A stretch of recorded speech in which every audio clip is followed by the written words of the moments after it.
to wait till exactly 10:30. I'm going to check mine. Okay.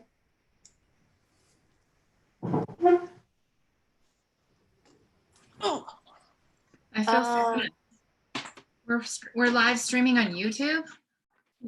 Oh my.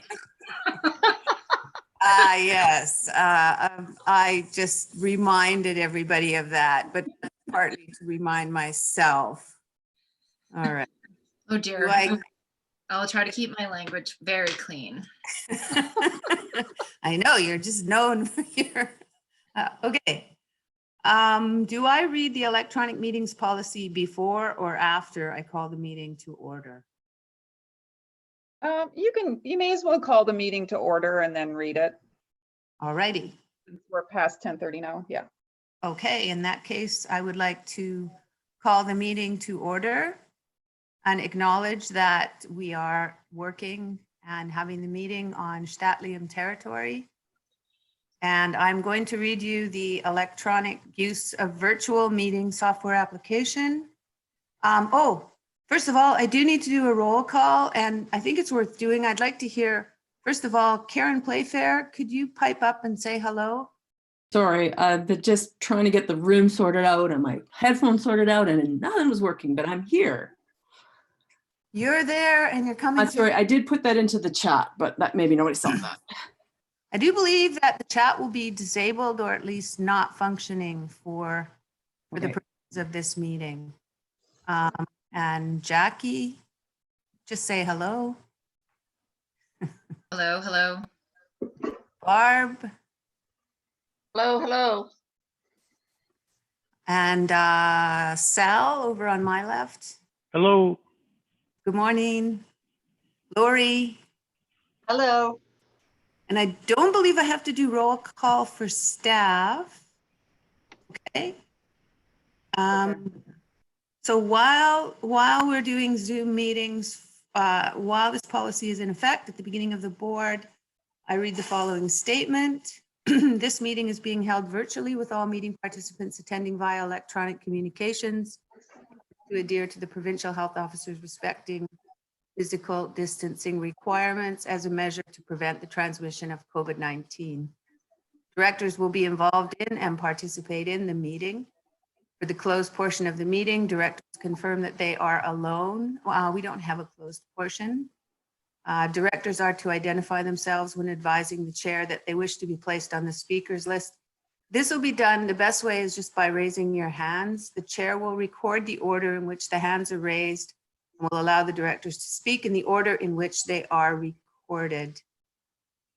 Kristen, if you help me with that, that would be great. If directors are unable to raise their hands due to being in audio mode, like Karen, they will verbally advise the chair of their intention to speak. Directors will mute their device unless they wish to speak.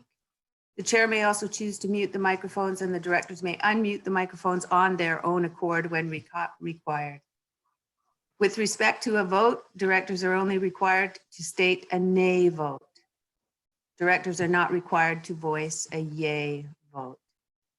Directors attending the meeting are required to verbally advise the chair when they leave the meeting and return to the meeting so that this can be recorded in the minutes.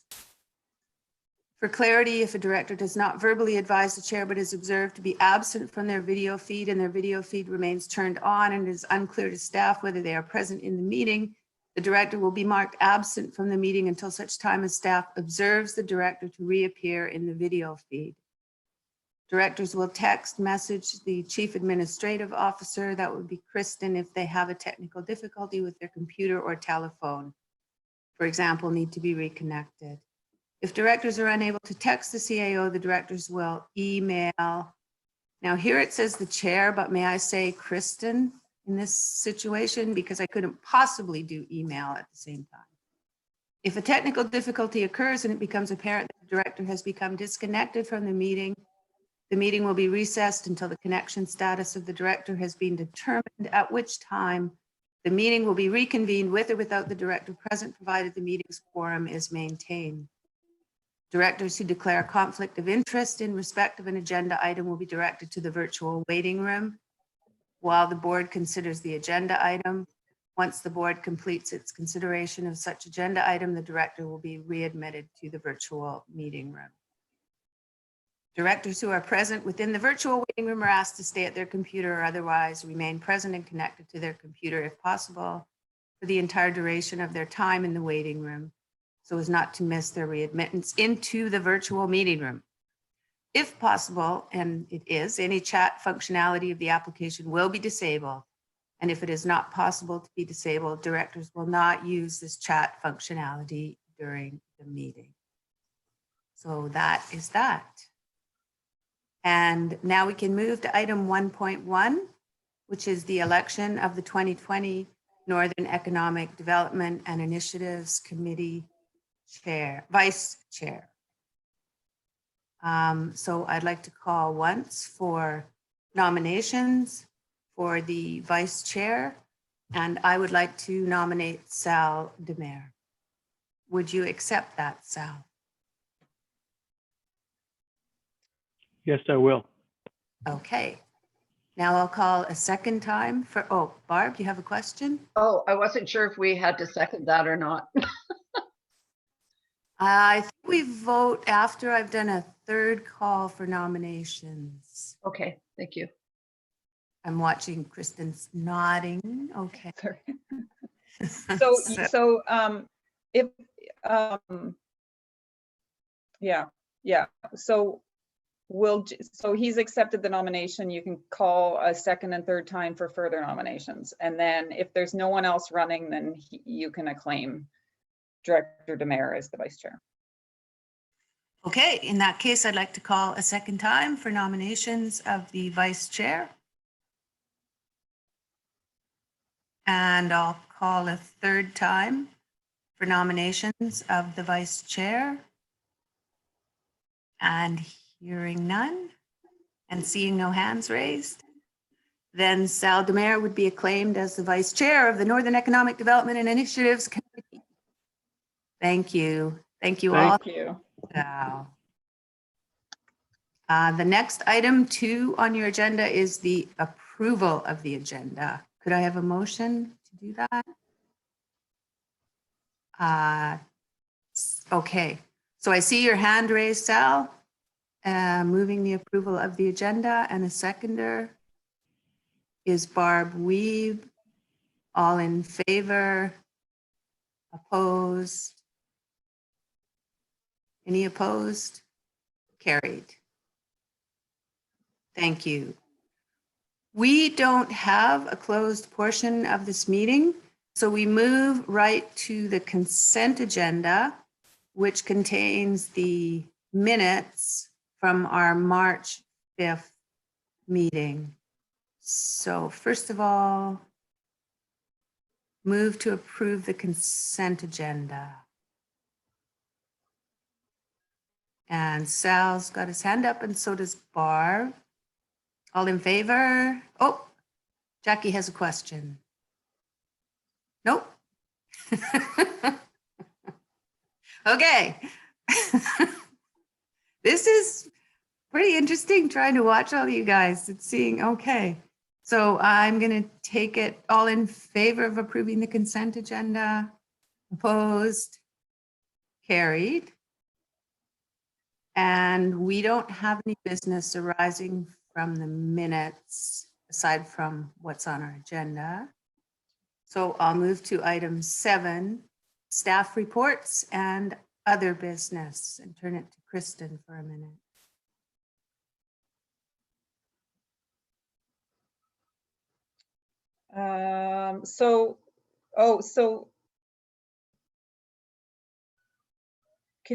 Can you? Okay, sorry. So we're not doing 7.1, that's at 11:30, correct, Chair Birch Jones? We're moving to 7.2, which is the grant funding information report. That would be fine too. 7.2, yes, exactly, because my thinking was that we would have the opportunity to have the round table and with the new participants and everything, and then it would make more sense to look at the action plan after that. So we scheduled that for 11:30. It might come up earlier, but That was just to move it down in the agenda. So next would be 7.2, information report, approvals for community grant funding. And I see Patricia, and everyone might not know you. Feel free to introduce yourself. Thank you for joining us. Thanks, Vivian. Yeah, so I'm Patricia Westerholm, and I work in communications at the SLRD and join the NEDIC meetings. And this staff report, information report, was first shared with the SLRD board at the April meeting. And it's in regard to some projects that we had initially applied for funding under the Rural Dividend Program last summer, before the deadline for the last intake. And shortly after we had submitted our applications, we were notified, as were others in the province, that the Rural Dividend Program had been suspended so that the funds from that program could be redirected, and that all applications that had been received at that point were being maintained by the ministry, but were not being processed at that time.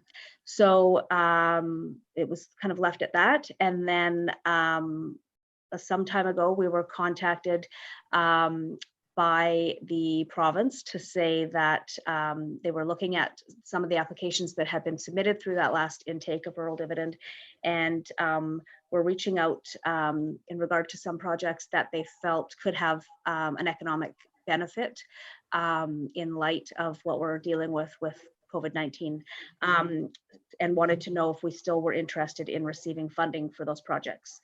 So there was not a requirement to resubmit the applications.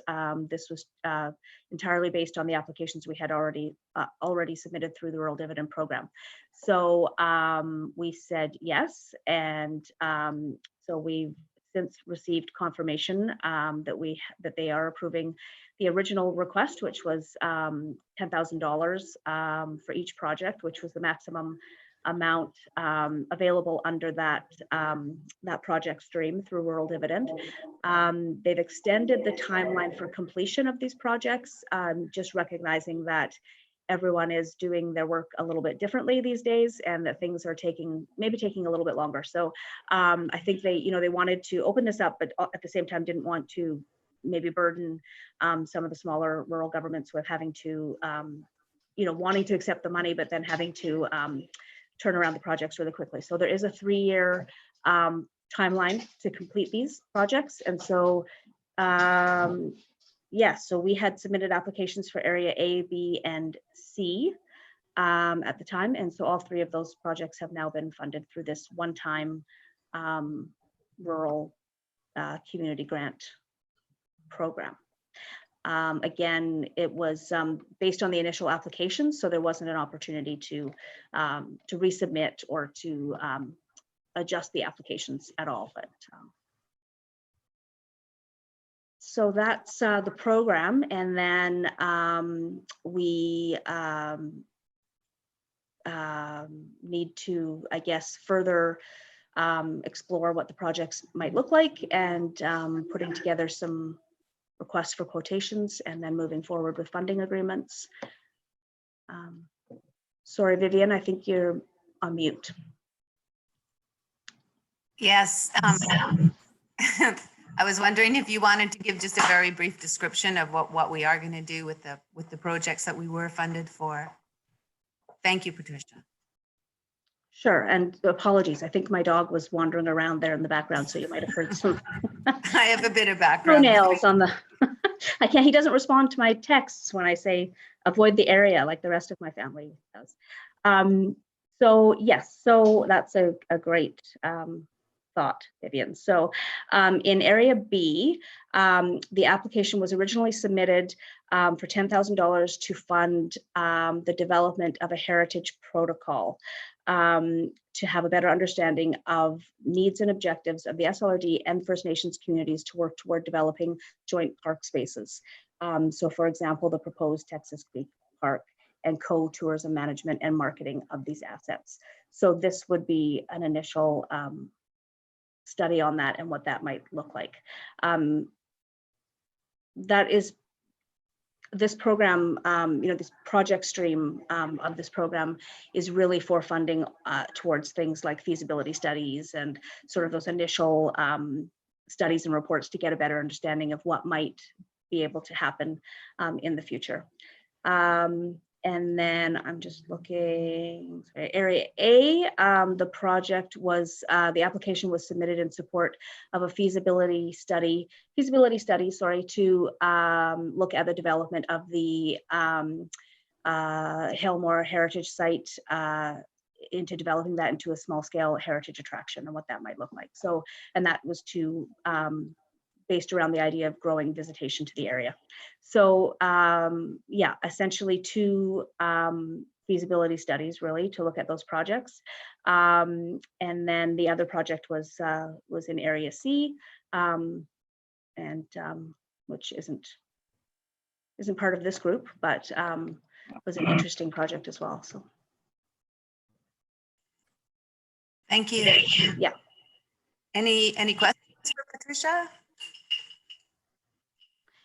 And just for a little bit more background, when we submitted those applications to the rural dividend initially it would have been, I think, August of 2019, those projects were, those suggestions were presented among others to the EAD and the SLRD board. And then we kind of, culled down we had a number of ideas for each project stream and for each electoral area, and then we settled on those ones to apply for, because we were able to submit one application per electoral area of the regional district, and we ended up with those three.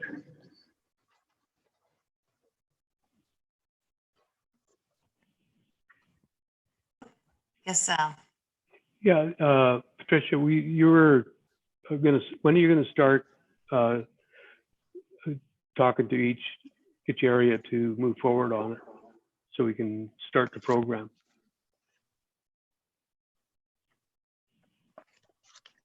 Sorry, it took me a minute to unmute there. I think that my sense was that when we brought this to the April SLRD board meeting, that was some of what Director Birch Jones was suggesting, and bringing it forward here, I think, to maybe start discussing a bit more, or we could certainly take that offline, and I could connect with the two of you directly or individually. Would really maybe look to you in terms of how you want to tackle that. Yeah, Kristen, think- if you have any thoughts on that as well. I think offline would work better, because Sure. I'd want the committee there for the Heritage Hillmore site to be part of it. Yeah, and I could definitely go back, and I think Sal, or Director Demare, you and I had talked a little bit about how through the Rural Dividend Program, the applications were submitted online. So it was more of a questionnaire that you would fill out online with the program details. Yeah. And of course, we had prepared documents prior to submitting that online. So we don't have an actual application per se, like a copy of an application, but we do have everything that we submitted online. So we can revisit that. And again, I think the projects themselves, I would imagine they can't stray too far from what we originally proposed, because it was based on this previous program. But then having said that, a significant amount of time has passed since we submitted those applications. So it would probably be worthwhile for me as well to check in and just see what, if any, if restrictions there might be on if we're able to, to adjust that scope at all. But I think, yeah, so there's a little bit of legwork for me to do as well. But it might be the best next step might be to talk a bit more offline with the appropriate groups, and then get a sense of if these projects are still moving in the direction we want them to in terms of this, what we could do with these studies, or if we need to maybe investigate a bit further. Yeah, in the end, we have to confirm it and then put out a request for proposal. Yeah, and I mean, the extended timeline definitely helps. We don't have to, but I think, probably obviously sooner rather than later to get a better understanding of what the projects might look like would be good. That's good with Area B too. I was thinking, Patricia, maybe a conference call with you and I would be happy if Jackie was available just for first steps. And there's no urgency because it will involve, I think, face-to-face meetings here. And so until things lighten up with COVID-19, beyond a preliminary phone discussion, I don't think we can do much in the immediate future. But we could talk about that. That would be good. Yeah, definitely. And I think anything, you know, even once we get to the point of moving forward with a feasibility study, if that's what we were going to do, that type of work, there would definitely be a need to have some in-person consultation. So that's a really good point too, that we'll have to look at what that might look like in our new world. But okay, so I will just plan to maybe arrange, well, I'll reach out with each of you after separately and see who else we should maybe be bringing into that conversation, and then we can arrange a timeline for some calls and go from there. Thank you. Item 8 is director's reports, round table updates. My name is beside it. I was hoping, yes, Kristen, yes. Sorry, can we just have a motion to receive that, please? A motion to receive that report. Also move. I need a seconder. And I see Barb's hand up. Thank you very much. All in favor, against, approved. Thank you. The roundtable updates, all of us are wearing quite a few hats that are sitting on this committee. And we have some people here for the first time, and you're very welcome. And I just thought a bit of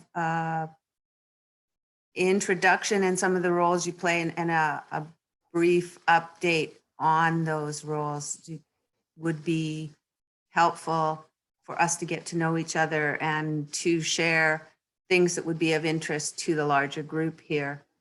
And so I'd like to start actually with Sal. I'll just follow the way people are on my screen, if that's all right. We'll start with Director Demare from Area A. And then maybe I'll offer to Karen to, as the alternate, follow up. Does that work? Go ahead, Sal.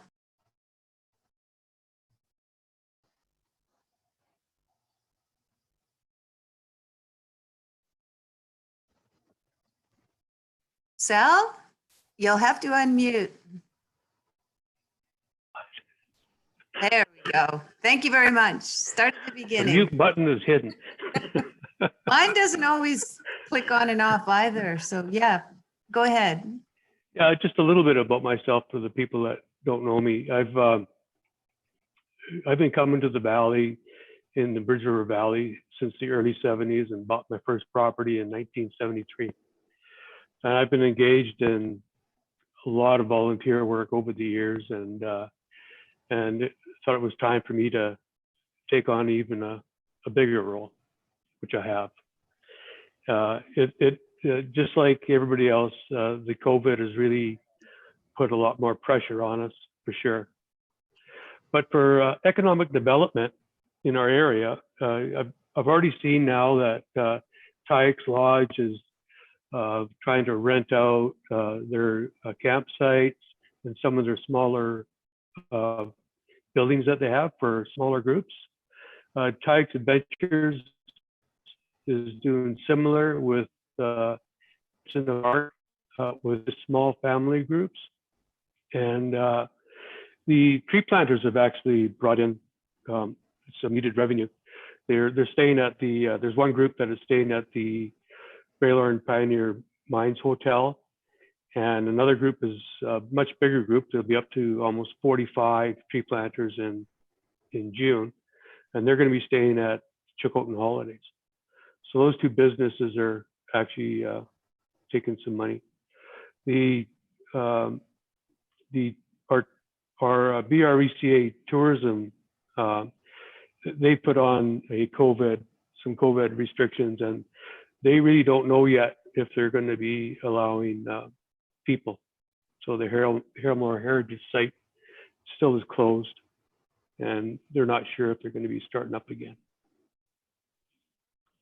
So there's a bunch of other SLRD items that I'm working on, but that's kind of where the economic development aspect of it is. Thank you. And Karen, I know you're pretty new as the alternate, but would you like to add something else from Area A? And you are completely in the dark there on the screen, just for your information. You're a silhouette against a It's fine. beautiful background. We're juggling offices here. That's the problem. So I don't have a lot to add. Just I think most of you know me. I am a part-time resident in Area A, Gun Creek Road. I'm also a full-time resident here in Area B, out on at Riley Creek on Texas Creek Road. I am an employee of TIEX Adventures, so anytime we get into that realm, you guys will have to kick me out. As well, in Area A, I sit on the Bear Committee, the Bear Hazard Assessment Committee, and the Bridge River Valley Trails Committee. And then here in Area B, I'm on the Library Board and work with Tourism-Lillooet as well. So that's kind of me. Thank you and welcome. I see, Jeremy, are you ready to go ahead? You're next on my screen. I don't know how it looks for everyone else. Jeremy, and please do introduce yourself again, because I don't know if everyone was here, but you're so welcome.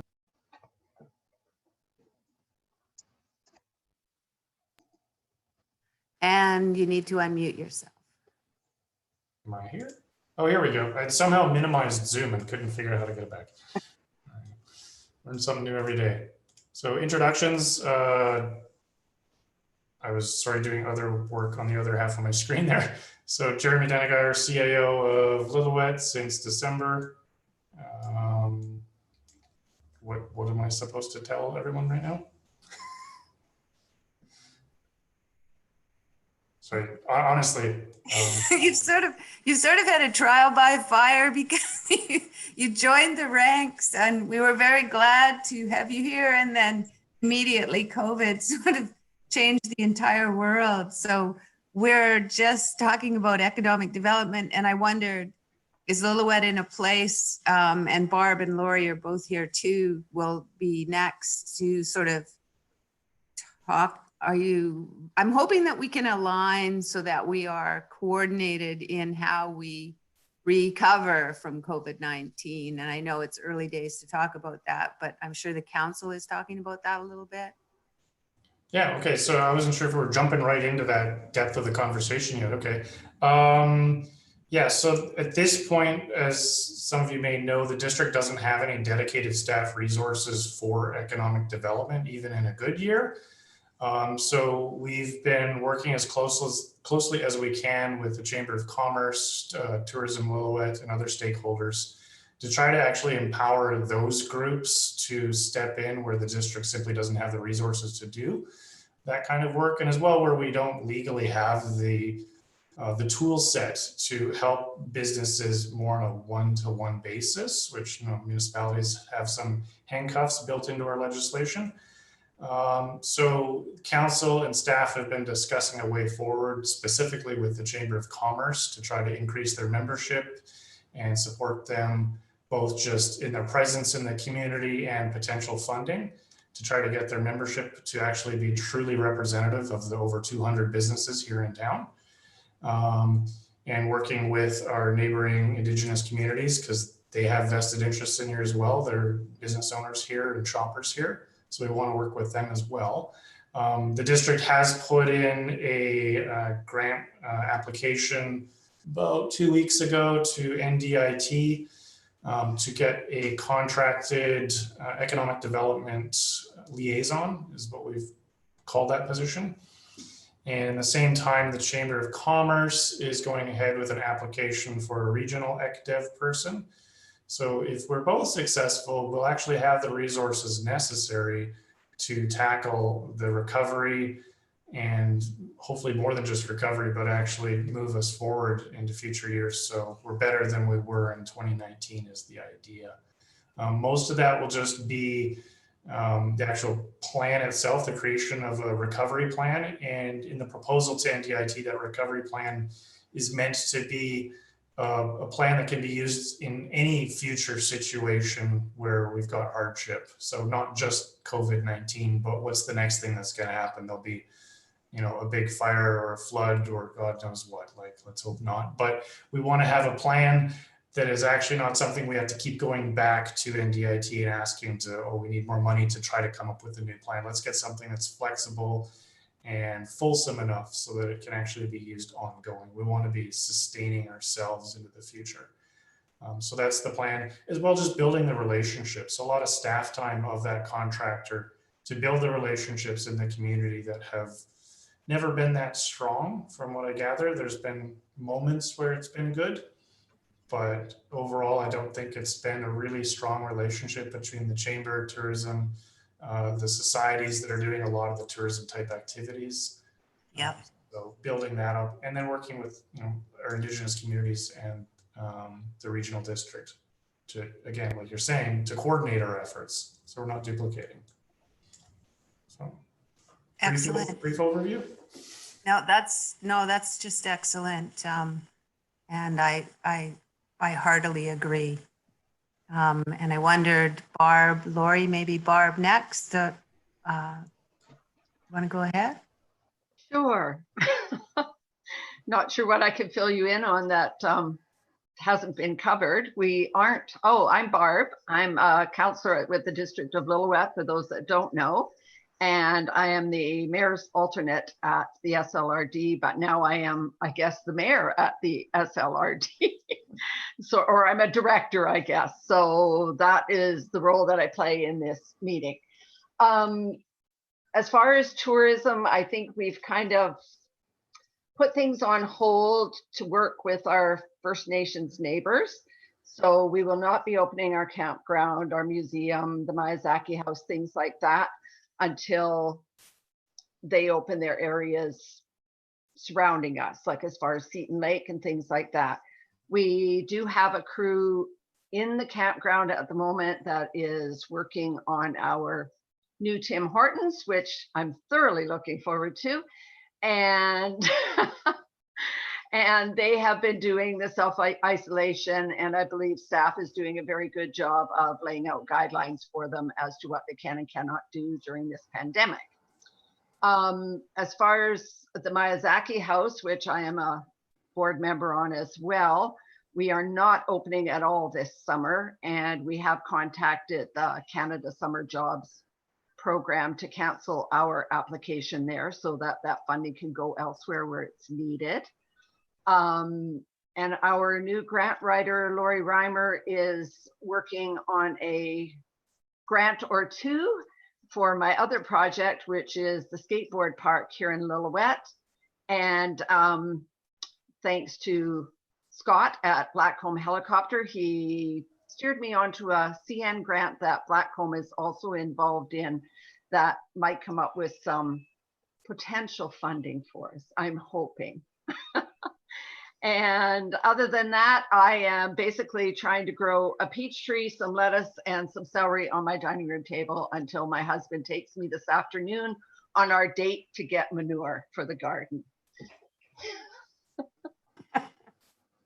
Thank you very much, Barb. And Kristen, is it okay at the end if I just receive these reports as a group? That's okay, good. All right. Now, Lori, there you are. Okay. Hi, I'm Lori Hopful. I am Barb's SLRD alternate. I've lived in Lillooet for just about 40 years, and this is my second term on council. I've been fortunate enough to work for Interior Health, Lillooet Hospital, for the last 25 years. And I work in patient registration, and health records, and I look after Sumac Suites. Sumac Suites is 6 seniors housing suites that are attached to Lillooet Hospital. They are currently full and have been for the last few years. I am also part of the Historical Society, and the museum, as Barb was saying, as part of the funding that we've been holding back, the museum and the visitor center. And I think that a lot of communities might, champion this COVID reopening, but we at this time don't feel like we want to be one of those champions. We want to kind of sit back and see what's going to happen with other small rural communities and go with that. As for interior health and the COVID-19, we have opened up testing. So if you fall in one of the criterias like fever, cough, runny nose, there's a whole long list of them. We are doing testing by appointment.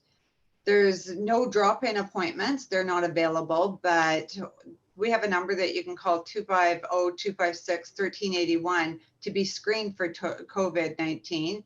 You can leave your name and contact information, and a nurse will contact you within 24 hours and set up an appointment. So other than that, I'm happy to be a part of this group, and I look forward to learning lots. Thank you. Thank you, Lori. For Area B and Jackie, I'm looking forward to you following up and also to hear a little bit about some of the other hats you wear. But I thought I would mention I've been the Area B director for just over a year now. Super interesting, lots of opportunities, I think. The Area B, well, the golf course will be opening up. And I know that the grapes are maturing, and I know that there's sort of a drive-through opportunity at Fort Barons, for example. I do not know what Cliff and Gorge Winery is doing, but I do know that all the farmers are still having produce that's coming along just as it does in this season. And so I'm really pleased that Lillooet Agriculture and Foods is starting up a virtual farmers market. And I'm hoping that will really allow folks to access the amazing produce that we produce here. I am aware of quite a bit of bartering going on in the little community, and I think that's pretty neat. I think I'll stop there and turn it over to Jackie for Area B. And your other roles too, Jackie. I'm just trying to unmute myself and hoping that the phone, sorry, the landline still occurs when I'm on these virtual meetings. My apologies. Yeah, thanks, Vivian. So I think most people know who I am, Jackie Rasmussen. I have been in Lillooet for a few years. I think it's been about 25 or more. Lots of different hats that I've worn over the years. Skate Lillooet, executive, Lillooet minor hockey for a number of years. So coaching on both those organizations, currently 100 People Who Care committee, SLRD Area B Agriculture Committee, as well as I'm in the planning department with the District of Lillooet's Emergency Operations Center, volunteering right now. And my other main position as a consultant, as a professional agrologist, I'm the executive director for the Lillooet Regional Invasive Species Society. And I do other small contracts to do with natural resource management in that field for a good 25 years. And yeah, I'm really interested to hear more about the recovery piece. I did have my hand up to ask a question of the district. And we have a lot of work ahead of us. And I'm really excited to know there's some potential funding resources that are out there for small communities. And I think the theme that I bring and that I know everyone shares with me though is the the concern and frustration that we have as rural communities, and how we need to continually advocate in this world. And in my roles even with the EOC and other hats on, it's been a constant education of people in the larger centers, creating plans for us that don't apply to us or don't take into consideration the needs that we have locally. So things like, yeah, definitely our broadband and our internet, hopefully I will not cut out. Yeah, so resident of Area B, just up the hill from Karen. And yeah, I think that's all for now, other than maybe at the end, once we've received reports, I just want to ask a question, but I'll put my hand down at this point. I did see your hand, Jackie. I apologize. I think I thought it was applause. It's okay. It's in the yeah, it's okay. Would you like to ask the question now? It's just fine with me. Since I missed you at the time, please go ahead. There, I lowered my hand. Sometimes it's hard to find that piece. I just had a question for the District of Lillooet reps about recovery.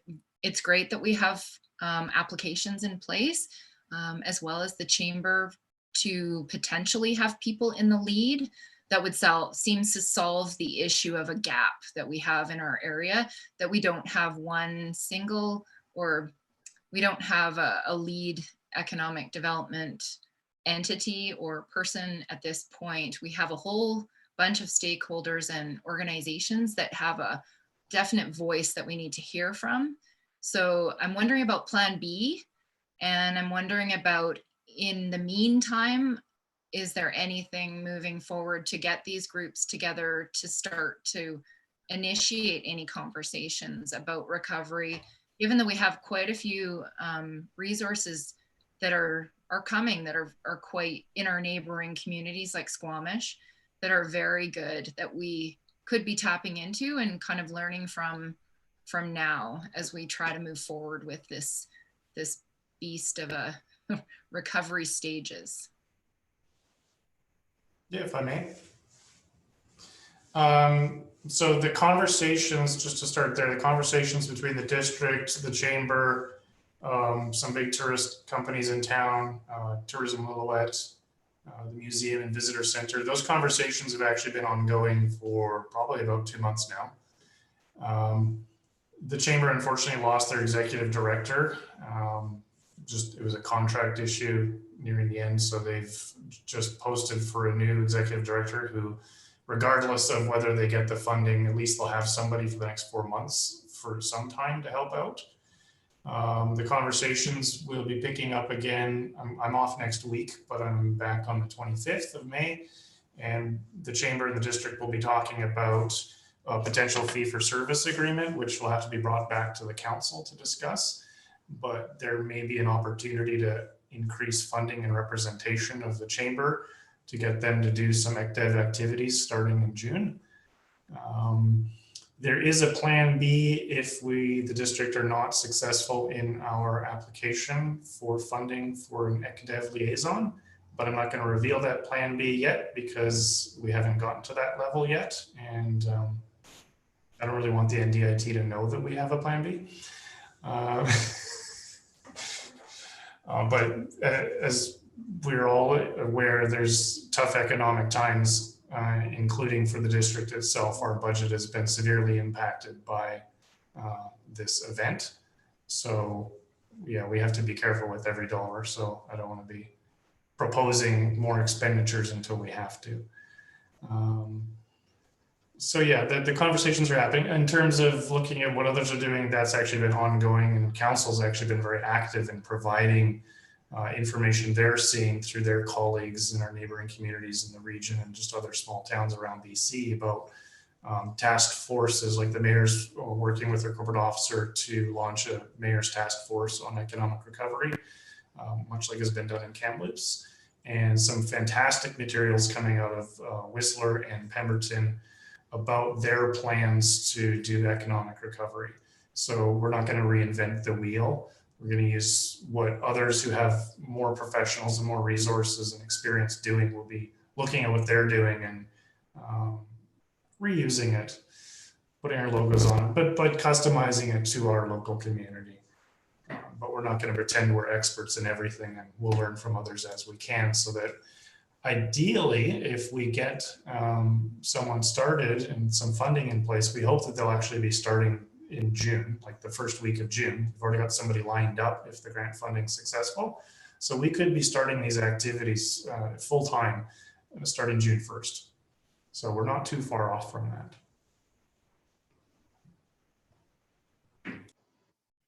Thanks, Jeremy. Just one follow-up question. Has the Agriculture and Food Society been involved in those discussions? Not yet. I have seen some things from them, and unfortunately I wasn't able to attend to the meeting they had earlier this week. We will be reaching out to them once we figure out who the resource would be to work with them. The idea is to have a lot more stakeholders than have so far been involved. But we don't want to get too many people involved now when we simply don't have a resource to actually do the coordination of that.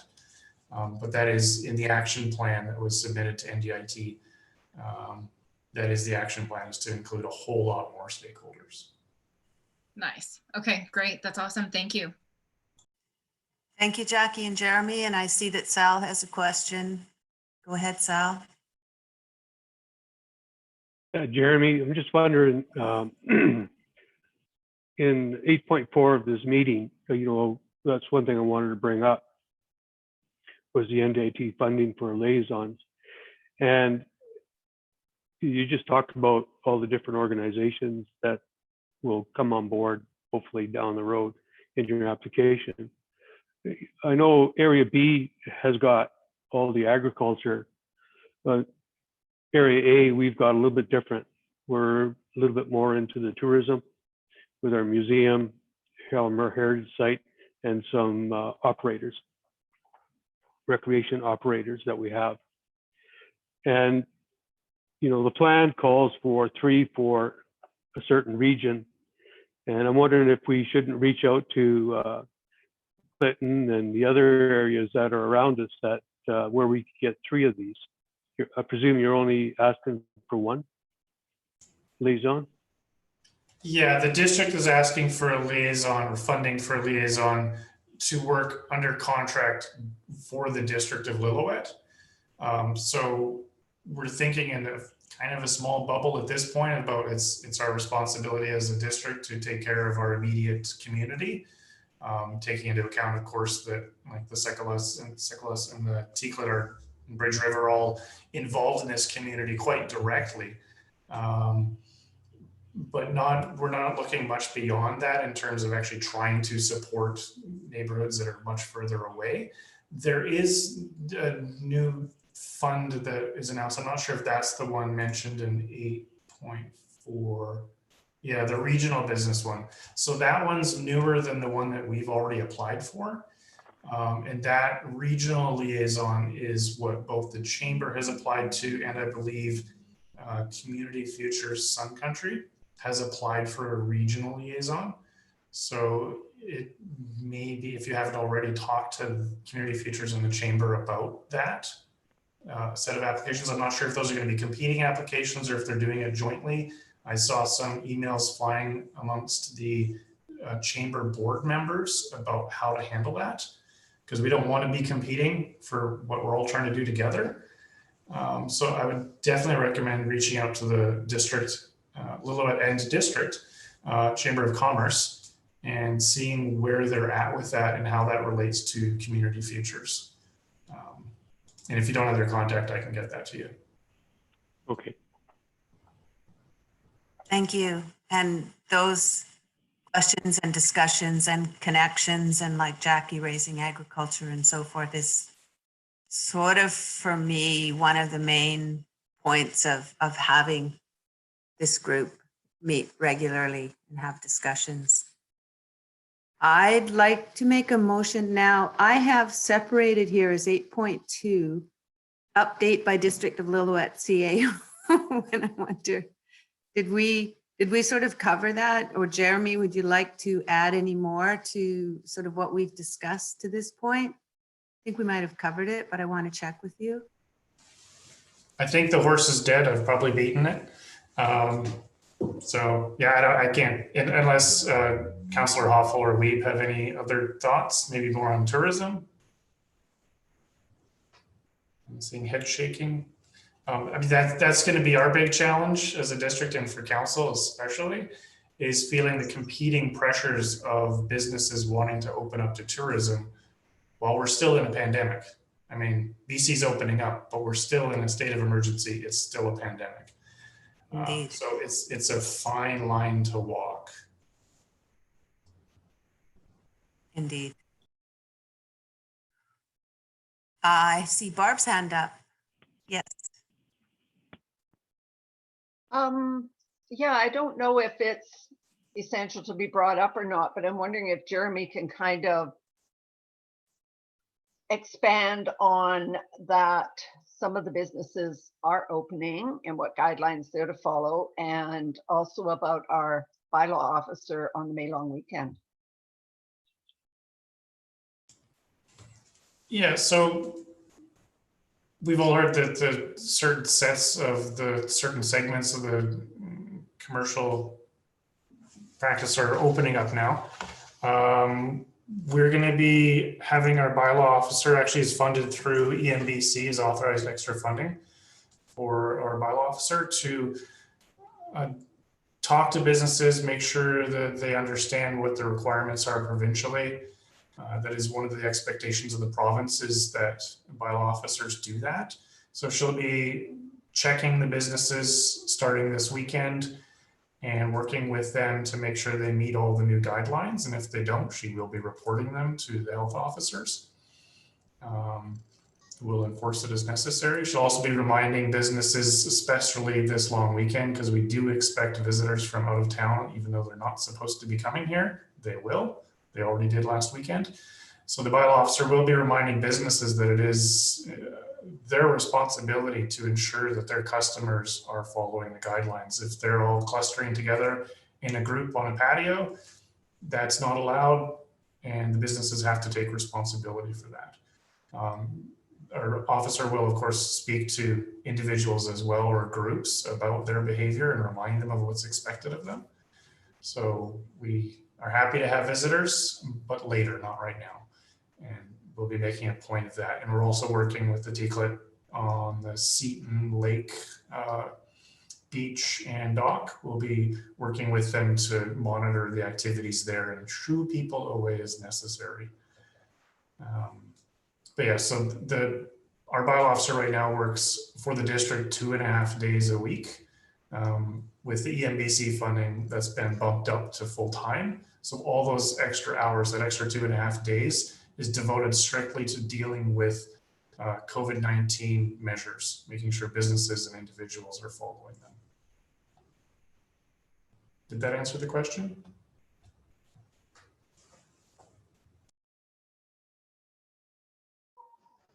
Here we are. Thank you. And of course, right then the coffee machine goes off and there's all kinds of noise in the background. Sorry. Were there other questions for Jeremy?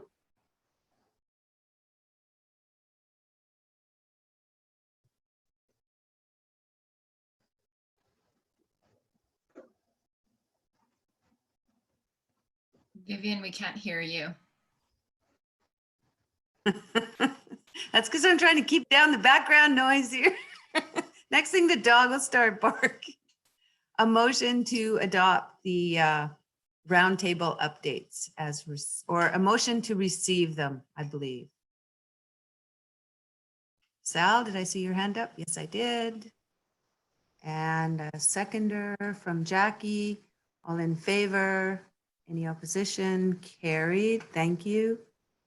So in that case, we'll move to the Big Bar landslide response, item 8.3. And I'm just going to find an email I have. I'll just read to you the latest. Let me find it here. I was expressing my concern about the fact that I mean, essentially, they weren't able to entirely restore natural passage for the returning runs, and the formal response is, and it keeps disappearing on me. All planned winter works to remediate the slide were completed on schedule. A contingency plan is in place should fish still need assistance navigating the slide at certain high flows. Excellent progress has been made. As everyone knows, the contract went to Peter Kiewit and Sons. That started in January 2020. Modeling at some high flows, fish passage will still not be achieved. Building a nature-like fishway has been completed as of March 27th. That will provide passage until flows of about, and I won't, 3,200 cubic meters per second. Those are very high flows. They are installing the pneumatic fish pump to move fish. That's also called a whoosh. And they will be doing some trap and transfer if necessary, and taking some sockeye and chinook to hatcheries in Cultus Lake and Shuswap Falls, as you know, in a measure to try and protect, maintain the genetic diversity of those runs that go farther north than here. And maybe that's what I'll say about that. That was an update that I received, and I thought it might be of interest to the group. And with that, I'll ask for a motion to receive that report. Unless there's questions, which I probably wouldn't be able to answer. Yes, Barb, go ahead. You're not, I think. I was making the motion. Oh, a second. And I see Sal, all in favor, opposed, carried. The discussion about the Northern Development Initiative Trust, the Regional Business Liaison Program, and I know you've talked about this a little bit, Director Demare, but if you'd like to pick it up, I'll mute myself and you unmute yourself.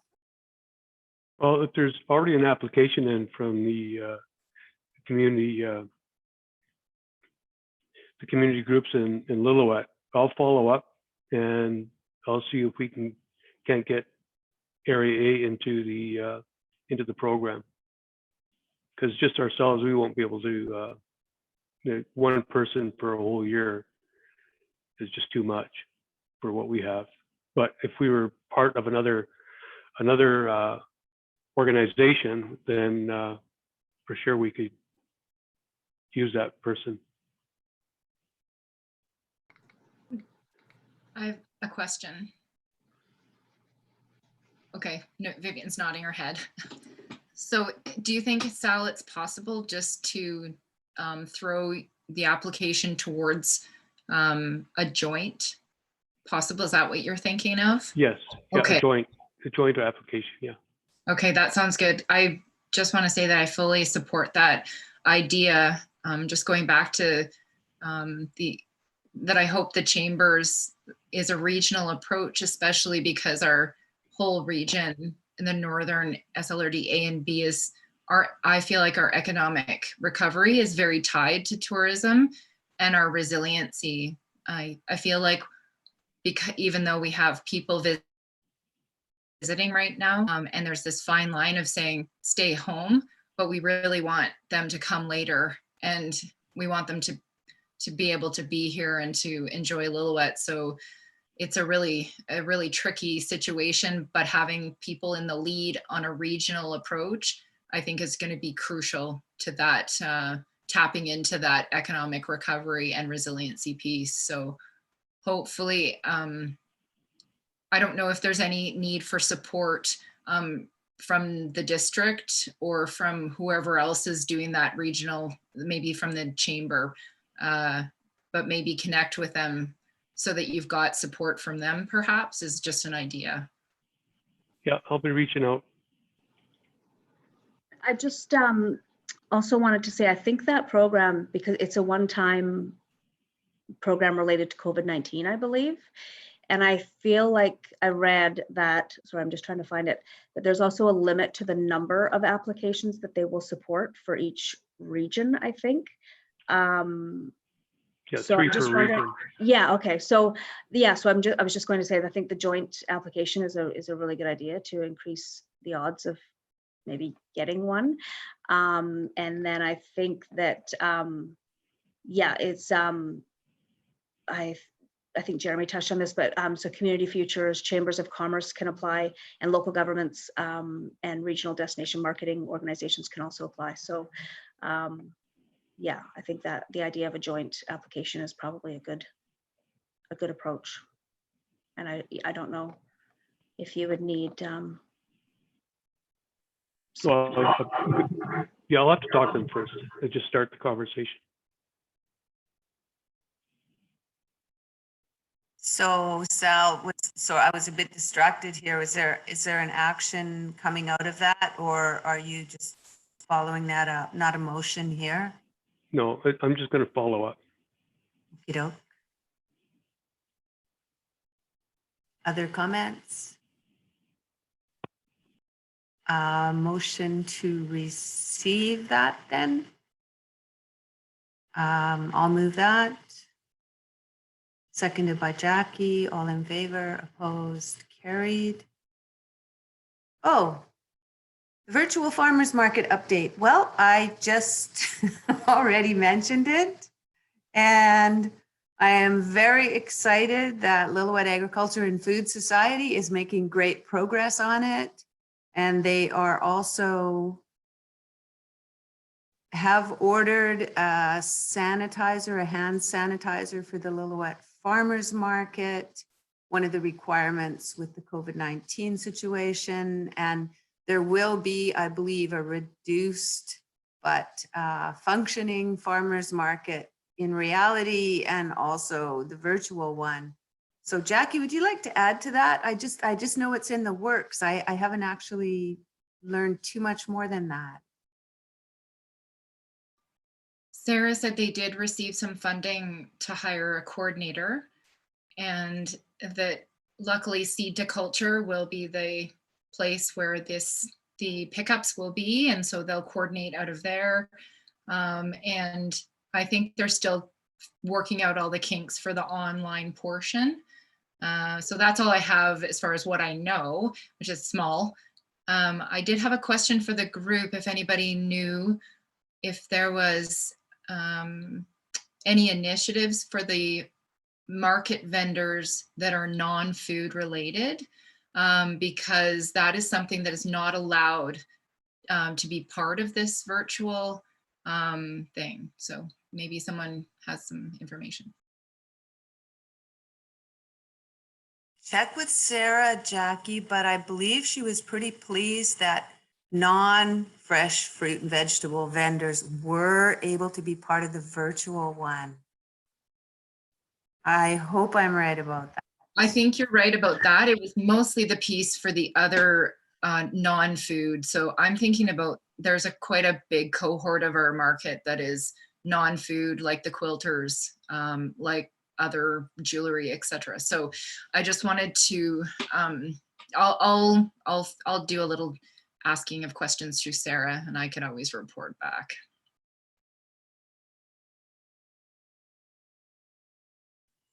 I know that Sarah was hoping to attend this meeting, but with the Zoom forum, that's not possible. But she did indicate, because she was at the last NETIC meeting, that she'd like to attend in future. So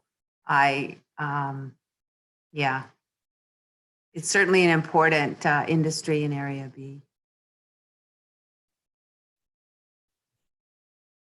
I will stop there and will ask for a motion to receive that report.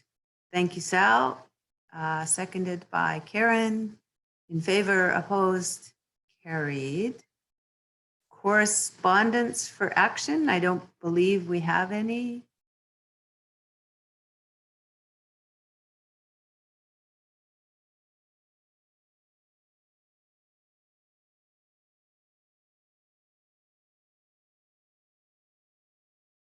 Can you hear me? Just now, yep. Sorry. And I may have missed what you just said, but we're just past 11:30, so we might want to go to that item. That would be good with me. So that means we're now moving to, and did everyone receive, what I would like to look at is the Excel report sent out by Natalie from the SLRD office, and thanks to Natalie for that. On our action plan. Now, we've only had 2 meetings as Northern Economic Development Initiative Committee, the NEDIC, and we just at the first meeting asked and employed Suzanne Denbeck from some funds. Patricia, correct me if I'm wrong on this.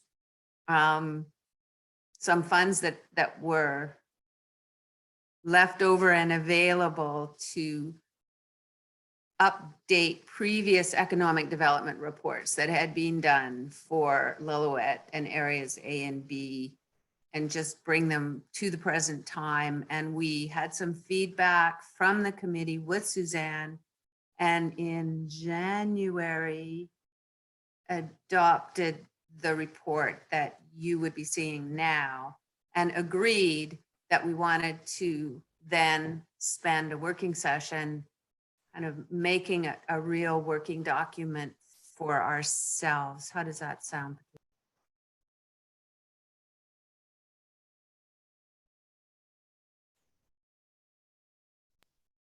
Okay, sorry, Sal, go ahead. I've got a couple of comments. Me and Karen and Deputy Mayor went through this the other day, and I just put a bunch of sticky notes on the document on a PDF. And there's a couple of things right up front before we get right into it, is that this plan has never been vetted in our community, and it needs to be vetted so that they know what this document is all about. The other piece to it is I was engaged in a Create forum back about 2014, 2015, and I'm not sure if it was part of the original NEDIC or some other, but I remember vividly, and some of the players here may have been on it. It was in the Lillooet library in that upper room there, and we had a consultant come in and do it, and it might have been the Fraser Basin Council, but I can't remember that far back, and I can't find any documentation on it. And but it was a lot of tourism and First Nations, and it was actually a very good meeting. And the consultant actually had all kinds of charts, and we played with them into breakout rooms. I don't know whatever happened with it and where it went. It would be really good to find that somehow, and because there was a lot of stuff, and it was probably one of the very first First Nations, where the First Nations were engaged and engaged a lot in that whole process. So Jackie, I think Jackie was going to say something, but you're still on mute, Jackie, and Kristen's unmuted as well. So. If it's okay I just wanted to say, Sal, I was involved in that process. I'm pretty sure it was Fraser Basin Council, so we could start with them. And it was a very good discussion that could inform and probably, yeah, I think we should look for it for sure. Hi, that was before my time at the SLRD, but we do have some information on our website around this forum, and there's a summary report and some other information. So it looks like it was October 2016 at the Papetla Community Center. Does that make sense? No, The event is different? the one I was talking about was at the library. Okay. Yeah. I was at that one also, the one at the Papetla.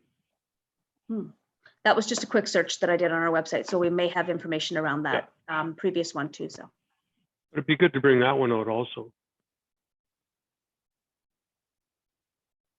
I think Toby Mueller could be a good person to talk to, just to see who, she'll probably help us with that memory. I think she was pretty involved in that, so. Yeah, those are the, you know, a couple of main takeaways for me. So somehow for the constituents in Area A that this be presented somehow. And I don't know what format we'd want to do that, because we've actually had issues in the past when things like this happen and then nobody knows anything about it.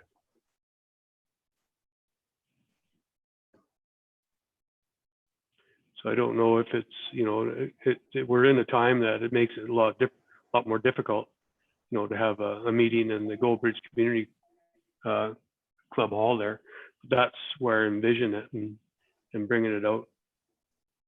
And even with the Economic Development Committee with the BRVC Economic Development Committee, you know, I'm sure that they haven't even seen this yet, and it needs to be presented to them first. A lot of the stuff that's on here, there has been work on it already, so. Okay, and I see Jackie wanted to add to, my thought was that with the knowledge that we have on this committee, and I'm hearing you loud and clear, A did not attend. It was John Cochane was the director when we held the first meeting, and he did not attend. And I don't believe that we had representation from the interim director for the only other meeting that we ever held on this. So it's important to have the voice of Area A, and it's very good that you're here and your alternate as well. So we do need to make this a document that represents Lillooet, Area B, and Area A. So Jackie, please go ahead. I just definitely wanted to confirm what Vivian's saying, the idea that we would go through the action items and talk about the timing and the lead with all of our inclusive background, including staff, because we're going to have knowledge that the consultant, given that she had a very short time frame to get this done, may or may not have. But I also want to flag another thing. Obviously, it's probably assumed, but we're going to have to look at this with our COVID lens on, and some of these timelines might have to be adjusted moving forward. The other thing that I see, this is the second meeting this has happened now, where well, it's really no fault of anyone. It's just how it's gone. We're already at 11:43. We have so much to contribute with the normal agenda items that we don't really get to this particular document in a way that we need to. And so Sal pointed to it. We need to have that cut and need to have that discussion about each of these action strategies. And then like Sal says, have the opportunity to potentially go to our constituents and get their input as well. So I just wondered how people think we could move forward with that process. Well, I think we could definitely have a separate meeting to go over it and have some of the key players as part of it.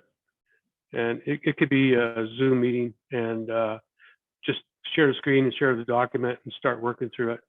I think the Excel template is, you know, that Karen suggested is, you know, we need a couple more columns on it and to build it up with, you know, people's names and some timelines and what are these successes? You know, what's going to tell us that we've been successful at those? So we need to, and we could do that all pretty quickly at a meeting and do it all together and just work on it online. I've done lots of meetings like that where you actually do it. It's a working meeting, but you're working right on the document as long as somebody's a good speller and typer. Do we need a motion, Vivian, for that then? Yes, So- please. So, Oh, Kristen. So there's only, we're at our max of meetings that the board has authorized. We've increased this. I believe, I think we increased the number, we added the alternates and we added numbers of meetings. And they have all been, sorry, Vivian? No, with the terms of reference, it's 4 to 6 meetings per year. And I do believe that working with Linda, we scheduled 4. We have 6. So Did we? January, March, May, July, September, and November. That would be 6, working with my 7-year-old. Sorry, Jackie, your hand is up. No, it's okay. We could just replace one of our normal meetings, just as an idea. We don't have to have a separate, could just be in place of if we can only stick to the 6. The next meeting that we had penciled in was July the 9th. And we could assign, I think, I'm looking at Kristen to say, simply working on this document, and we could allow for 2.5 hours. I don't know, anything more seems like cruel and unusual punishment on Zoom. If it had to be on Zoom, I was hoping it would be around the table working meeting with, a flip chart and so on, but it's probably prudent to plan to do it on Zoom. And if by chance we were able to meet, then, that would be a plan, an optimistic plan B. But does that, how is that sitting with people? And first of all, Kristen, is that possible? And then we'll go to the other participants. Well, we can defer this to the July meeting. And then I think we can just be cognizant of, as other items come up, whether you want, I think it's up to you how free you leave that July agenda.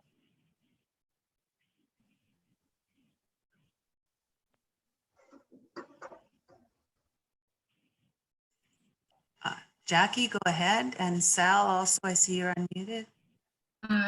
In the past, we've talked about having a longer meeting to address this. I think even you said that you could put money towards lunch. So if we could set aside, like you said, a chunk of time, maybe it is a little bit longer.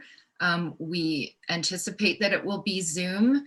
And then if there's ability to safely meet and safely have food, then we could extend it a little bit longer or start it a little bit earlier.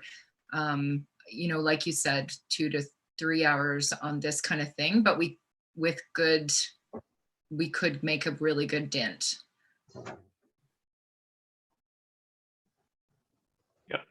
Yeah, we could easily just work on the immediate ones, and because we've got immediate, short term, and long term. So if we worked on the immediate ones, and we could go from there.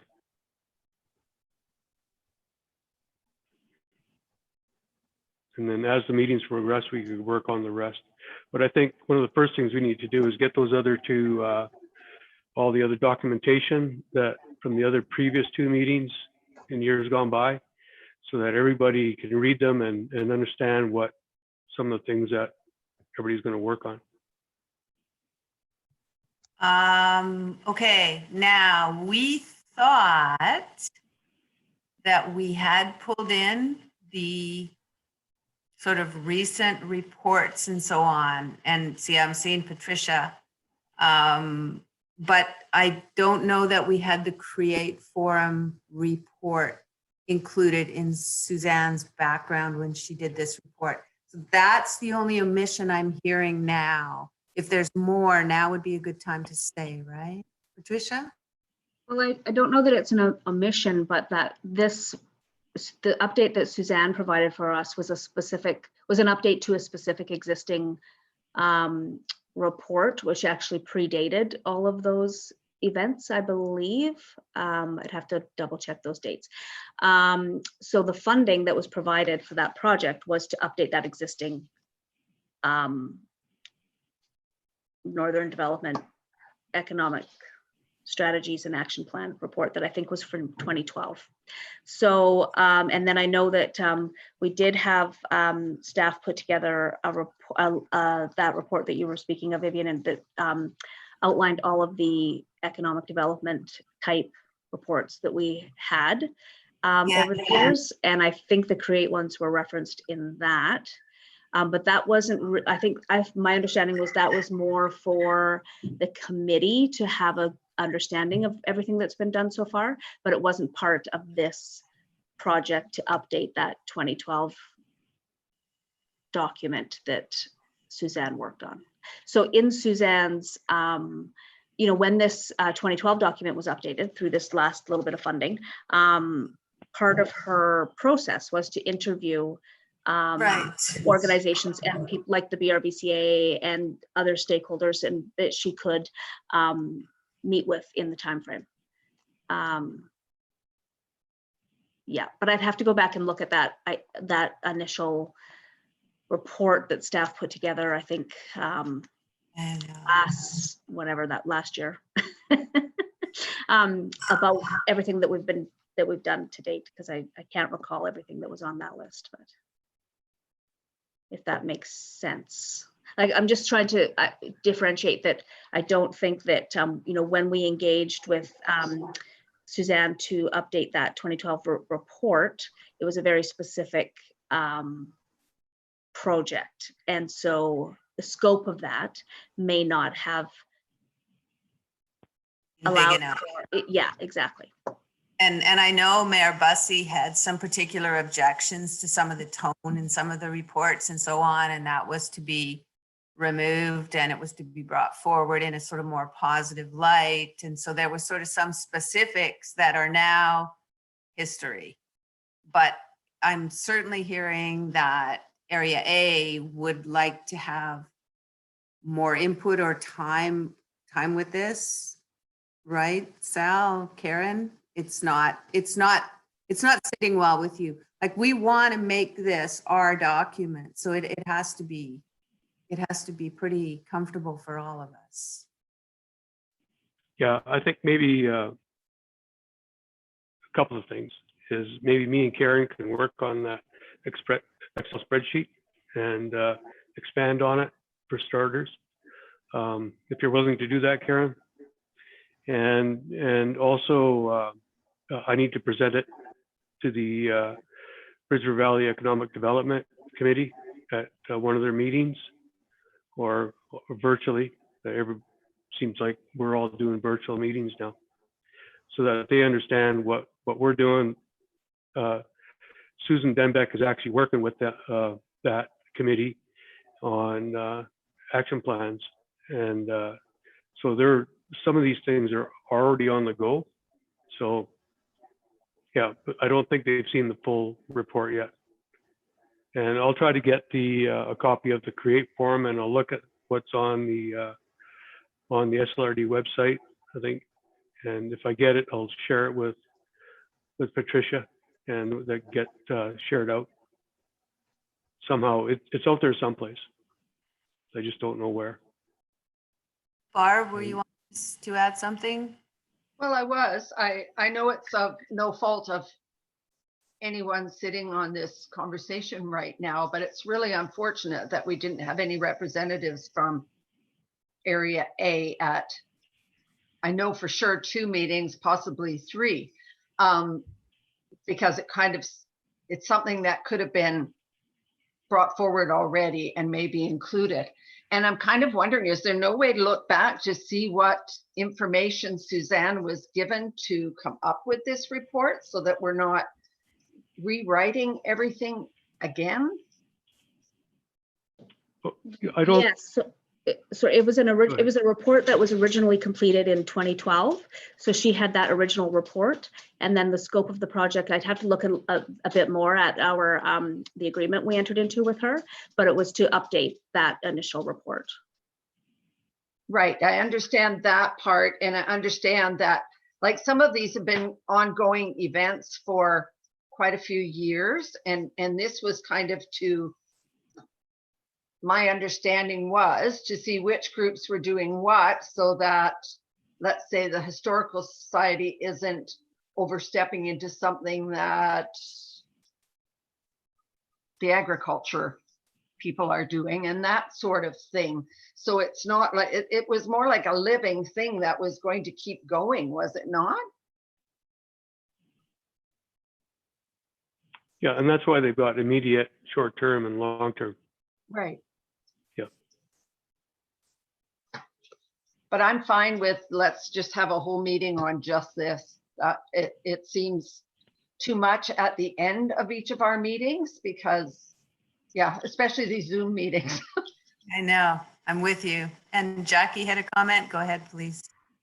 Just have a question because I was ready at our first meeting when this report came out, with all the comments about each of the sections, about timing, about who could be the lead. And I still have the comments here and ready to go. And I agree with Sal and Karen about having a couple more columns with monitoring and whether we've achieved action items. And being a little bit more inclusive of which leads could be the being more specific, and also kind of taking a closer lens look at the timing piece, whether they're appropriate to what is recommended. So, and I like the idea that it can be sorted once we have a Excel spreadsheet, so that we could just have all the immediate actions once we all agree to them at the top, and then go from there. Is there anything preventing myself and you, Vivian, from working with Karen and Sal on our own to bring forward our recommendations to the group to be more efficient rather than us doing that process at the meeting?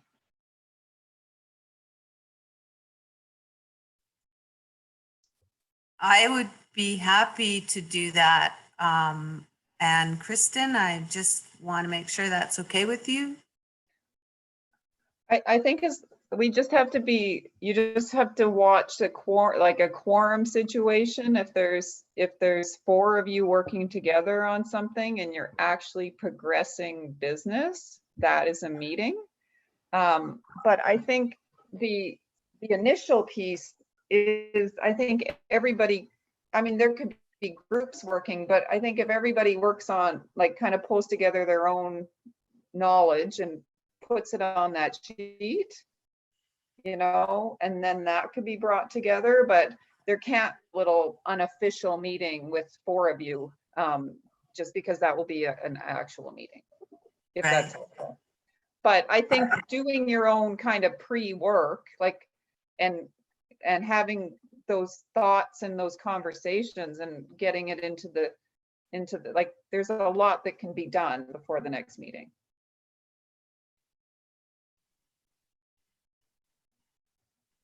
And I just wanted to say that the Bridge River Valley Community Association was interviewed and part of the process that Suzanne went through in updating this report. And no, it hasn't been brought to them. And Patty, have we, the board received this, I think, at the March meeting? But we don't have a project page on our website at this point. No, we would just update and add it to our list of reports. We don't have a specific project page for this. Right. And Barb has a comment. I do. Maybe I'm confused on this whole situation, like, which wouldn't be unusual for me. But on parts of this as well, we have the Statlium Nation that we're going to work with them to do this, that, and the other thing. And yet there's no one on this committee. And I'm fully aware that when the mayor was sitting where I am right now, that he has those meetings with tribal council and this, that, and the other, which I'm not privy to. So I don't know where we involve them or know that they're still interested in the areas that we have them marked down as. Thank you. And that was for sure. We wanted to make sure we were comfortable as this committee with the document. And that was sort of the exercise, and we're not there yet. And then it was to decide on our next steps. And for example, we did have Lillooet Agriculture and Food come and present. And we were thinking of inviting Tourism Lillooet, but more importantly, we wanted to reach out to our Statlium neighbors and communities. We were just trying to make sure that we were comfortable with document as a committee and then share it with them and be welcoming of input and changes. It is supposed to be just kind of a living, working document. So it was, that's where we are at. So there's no reason why we can't do the work as well as Jackie has done, for example, and be prepared to have our working meeting as a committee at our next meeting.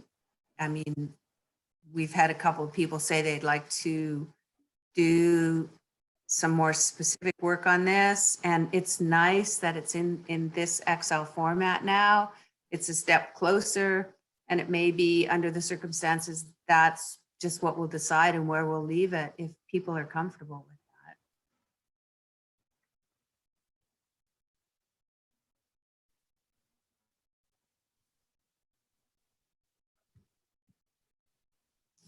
And I am aware that it's noon. Yeah, me and Karen will work. Are you okay with that, Karen, to work with me? Yeah, and we'll do that, and we can populate it. I can easily have another meeting with the Economic Development Committee in the Area A and help have them understand it so they fully understand it. Because I don't think it got down to that Economic Development Committee level when Suzanne was doing her interviews. So they need to understand it also. And yeah, we can bring it back and start prioritizing the ones. I think we should prioritize the ones that we actually want to work on, these little mini groups, and so that when we come together, we've got an idea of what we can work on immediately. And with the District of Lillooet, Barb, Lori, Lori, I know this is probably the first time you've even looked at it, but can we just sort of think about let's at least agree, we're going to be working on the Excel one that we all received so that we're at least on the same page, referring to that. There's not page numbers actually, but number one is collaboration and partnership, just as a logistical suggestion. And Barb, yes, I see you there. I was just going to suggest that maybe each one of us could print off copies of the Excel one and then work with our alternates prior to the July meeting where we all kind of discuss where we're at. And that way we can work on what the district is to be involved with. Sal can work on his Area A things and so on and so forth. And just maybe it would move forward a little more cohesively. Is that a motion that I'm hearing? Oh, yes, it is. Lori, was that why you had your hand up as well? Yeah, I agree with that. Like that would Okay. work out. And Barb can kind of teach me and show me the ropes here of what everybody's doing, and that would work great. Right, Barb? I think she's laughing. I see a thumbs up from Barb. And okay. A motion to have the individual groups work on their sections and be ready to have strictly working meeting on this document at our July 9th meeting perhaps in person, alternatively on Zoom. And is everyone okay with that? So I'll need a seconder for that motion. Is that enough of a motion for, yes, Sal, thank you. Did we need, sorry, Vivian, did we need to include an extension of the time in that motion? Was that agreed to or no? For the meeting, for the July meeting, you mean? I don't think we need to have that in the motion, do we, Kristen? Or have it, okay, so make it a 2.5-hour meeting with 2 hours dedicated to this document at the July 9th meeting. Is that okay? Yeah, yeah. I mean, I think our meetings are usually 2 hours. So I think as long as we stay under 3, there's no additional cost for that. So I Okay. don't think we need to include that. Okay. So that's a motion and Sal seconded it. All in favor, opposed, carried. All right, moving forward with lightning speed, we'll go to, what have I missed on this agenda? Correspondence, late business, director's notice of motion. We all know that the next meeting is July the 9th. A motion to adjourn. From Karen, seconded by Sal, and we're done. Thank you very much for all of you and your participation today. And hello, Graham. He just popped up on the screen there. Thank you all. Thank you. Okay. Cheerio.